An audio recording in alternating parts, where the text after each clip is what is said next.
লম্বা সময় ধরে জাতীয় দলে বাইরে আছে সাব্বির রহমান। সম্ভাবনাময়ী এই হাডিটার একসময় ছিলেন দলের অবিচ্ছেদ্য অংশ, কিন্তু গত 2 বছর ধরে জাতীয় দলের বাইরে তিনি।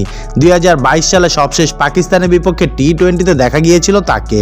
এমনকি গত কয়েক বছর ধরে শীর্ষ ঘরোয়া আসরগুলোতেও দল পেতে হিমশিম খেতে হচ্ছে তাকে।